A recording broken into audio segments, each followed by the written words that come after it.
Hello everyone, क्या हाल चाल। एक बार थोड़ा जल्दी से बता दीजिए, सब लोग बढ़िया हो, सब लोग बेहतरीन हो। आप लोग इस वीडियो में क्यों आए हो? सबसे पहले तो मैं ये आपको एक्सप्लेन कर देता हूं, उसके बाद फिर आप लोगों को सारी की सारी चीजें क्लियर हो जाएंगी। देखो यार, अभी अभी हमारा 8th का सफर कंप्लीट हो गया। और अगर हम लोग बात करें कि सर 8th में तो मैंने टॉप किया था, मैं फिर से 9th में भी टॉप कर लूंगा। बिल्कुल करोगे, बिल्कुल करोगे, लेकिन आपको एक छोटी सी चीज समझनी पड़ेगी, वो है आपका सिलेबस। तो आज की इस वीडियो में मैं आप लोगों को ये बताऊंगा कि आप लोग को कौन कौन सी चीजें पढ़नी है, आप लोगों को इस बार सिलेबस में क्या क्या है। वरना अगर हम लोग सारा सब कुछ पढ़ लेंगे, किसी बच्चे के पास पुरानी एनसीईआरटी है, किसी बच्चे के पास न्यू एनसीईआरटी है, तो सर कौन से टॉपिक्स हम लोगों को पढ़ने हैं, स्कूल में क्या क्या पढ़ाया जाएगा, तो वो सारी चीजें मैं आपको इसी वीडियो के अंदर बताऊंगा। तो हम लोग सीधा का सीधा यहां पर आ जाते हैं और शुरू करते हैं भाई आज का कंटेंट का काम। ठीक है, तो कंटेंट में सर हमारे पास जैसे कि सबसे पहला चैप्टर, अगर मैं मैथ्स की बात करूं तो जो सबसे पहला चैप्टर आपको मिलेगा वो मिलेगा आपको नंबर सिस्टम। अब इस नंबर सिस्टम में आप लोगों के कौन कौन से टॉपिक्स आएंगे, क्योंकि सर क्लास 8 की बात करें ना तो सर मस्त बढ़िया वाला सिलेबस था, आसान वाला सिलेबस था और हमने उसको पूरा अच्छे तरीके से किया। लेकिन बेटा एक बात अच्छे से समझना, जो क्लास 9th है थोड़ी बहुत आपको टफ लगेगी। टफ क्यों? क्योंकि क्लास 8th के कंपैरिजन में अगर हम बात करें तो क्लास 9th थोड़ी सी हाँ है। आपको उसके लिए पूरा गाइडेंस दिया जाएगा। अगर आप लोग वेदांत को अच्छे तरीके से फॉलो करोगे ना तो आपको प्रॉपर गाइडेंस दिया जाएगा, उसकी टेंशन बिल्कुल भी नहीं है। ये तो आप लोग भी जानते हो ना दिल से। चल, तो यहां पर अगर हम लोग बात करें बेटा, यूनिट 1 में आपको नंबर सिस्टम मिल जाएगा। अब नंबर सिस्टम के अंदर कौन कौन से टॉपिक्स हमको पढ़ने, अगर किसी बच्चे के पास पुरानी एनसीईआरटी है तो उसको भी निकाल लो, किसी बच्चे के पास नई एनसीईआरटी है तो उसको भी निकाल लो। ये नई एनसीईआरटी के हिसाब से, मतलब अगर आप लोग अभी जाओगे मार्केट में और नई एनसीईआरटी लेके आओगे ना तो आपको ये सारे रैशनलाइज सिलेबस मिल जाएंगे। ठीक है, मतलब क्या, डिलीटेड वाला उसने अलग कर दिया, और डिलीटेड भी आप ही की कृपा से हुआ है भाई। कोविड भाई साहब, याद करो याद करो। हाँ सर याद है, बिल्कुल अच्छे से याद है। तो बस उसी में आपको क्या मिल जाएगा, इंट्रोडक्शन मिल जाएगा। ठीक है, इरैशनल नंबर मिल जाएगा आपको real number and decimal expansion मिल जाएगा, आपको ऑपरेशंस ऑन रियल नंबर मिल जाएगा, laws of exponent for real numbers मिल जाएगा, और यहां पर आपको क्या मिल जाएगा मेरे दोस्त, समरी मिल जाएगी।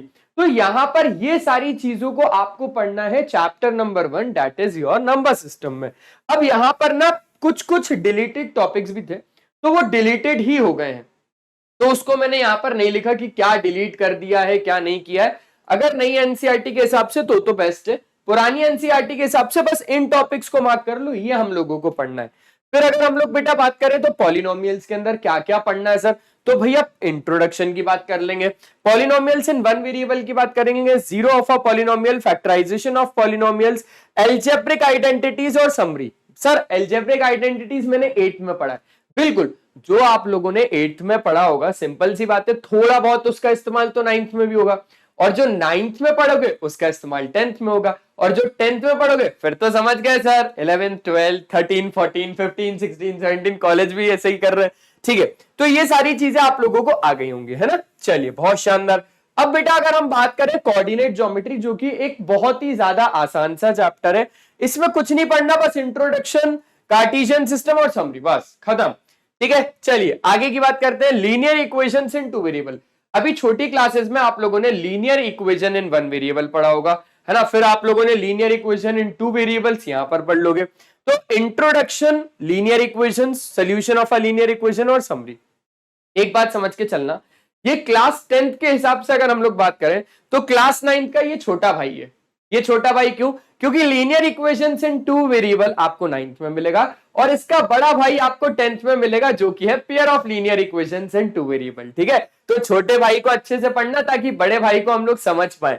इंट्रोडक्शन टू यूक्लिड ज्योमेट्री सबसे ज्यादा आसान सा चैप्टर है, इसके अंदर हम लोग इंट्रोडक्शन की बात करेंगे, मतलब यूक्लिड चचा के बारे में थोड़ा बहुत पढ़ेंगे ताकि चचा को भी बुरा नहीं लगे। अच्छा, यूक्लिड्स डेफिनेशंस में एक्सियम्स और पोस्टुलेट के बारे में पढ़ेंगे।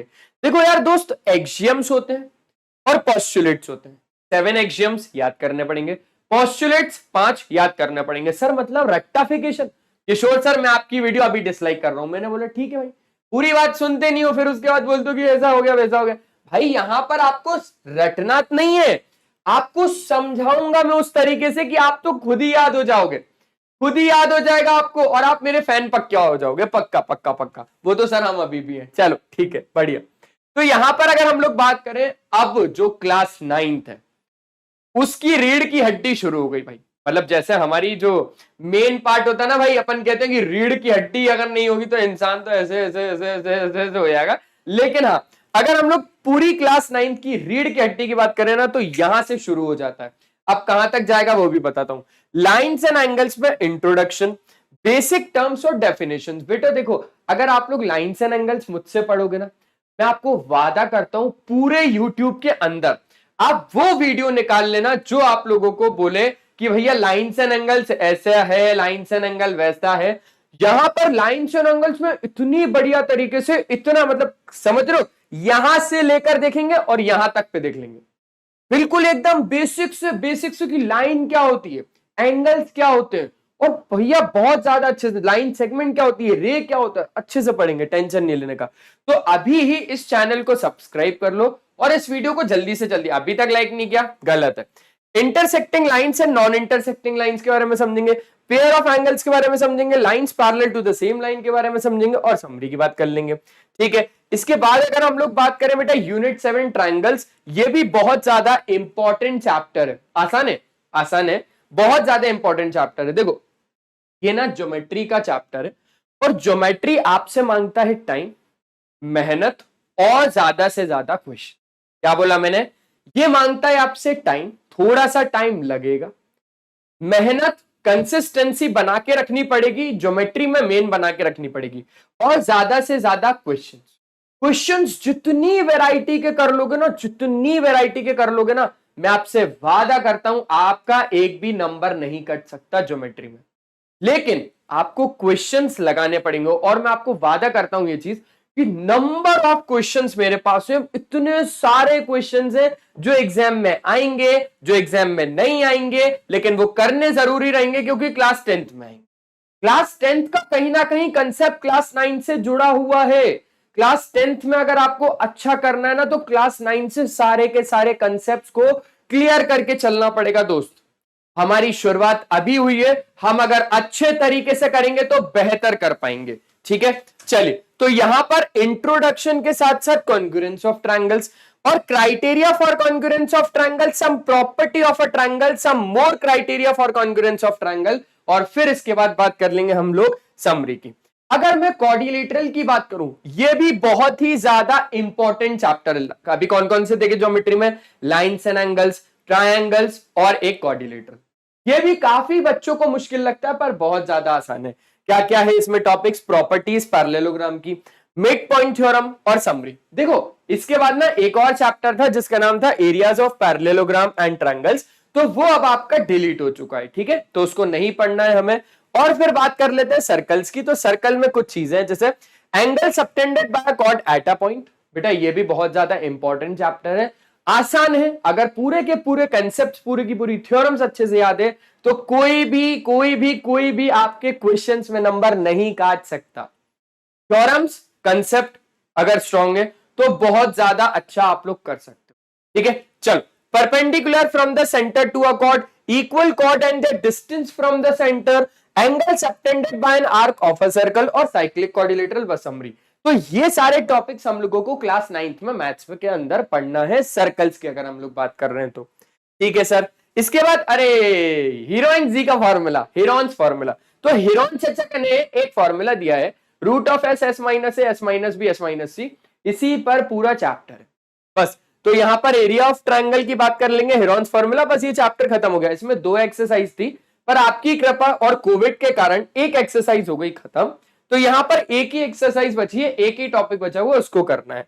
अगर हम लोग बात करें बेटा सरफेस एरियाज एंड वॉल्यूम्स की, तो इसमें सबसे इंपॉर्टेंट जो चीज होती है ना, काफी बच्चों को ये काफी ज्यादा डिफिकल्ट लगता है। भाई डिफिकल्ट नहीं है, आपको 2 चीजें आनी चाहिए इस चैप्टर को अगर अच्छे से करना है तो। एक है फॉर्मूला और दूसरा है कैलकुलेशंस में बहुत ज्यादा स्ट्रांग होना। अगर आपको कैलकुलेशन आता है, बहुत अच्छे तरीके से अगर कैलकुलेशन आता है, कैलकुलेशन को थोड़ा फास्ट करना पड़ेगा और फॉर्मूले सारे के सारे याद करने पड़ेंगे। तो वादा करो मुझसे कि सर हम क्लास 9 में एक भी फॉर्मूला को नहीं छोड़ेंगे, हम याद कर लेंगे, पक्का? चल बढ़िया। तो surface area of a right circular cone. उसके बाद बात करें तो सरफेस एरिया एक स्फीयर का, volume of a right circular cone, volume of a sphere, और यहां पर बात कर लेंगे हम लोग समरी की, ठीक है। इसके बाद अगर हम लोग बात करें स्टैटिस्टिक्स की, तो स्टैटिस्टिक्स में ध्यान रखना ग्राफिकल रिप्रेजेंटेशन एक डाटा का और समरी, ठीक है, ठीक है। तो बस आज हम लोगों को बात करनी थी इतने ही चैप्टर्स की। तो अगर हम लोग बात करें टोटल नंबर ऑफ चैप्टर्स कितने हैं, तो टोटल नंबर ऑफ चैप्टर्स आपके पास है 12, ठीक है। तो बस आज के इस सेशन में सिर्फ और सिर्फ इतना ही था। मिलते हैं हम लोग नेक्स्ट सेशन में, तब तक के लिए बाय बाय, अपना ध्यान रखें। और हमेशा की तरह एक ही चीज बोलूंगा, वो ध्यान रखना कि पढ़ाई करते रहो, क्योंकि वो बहुत ज्यादा जरूरी है। Bye bye.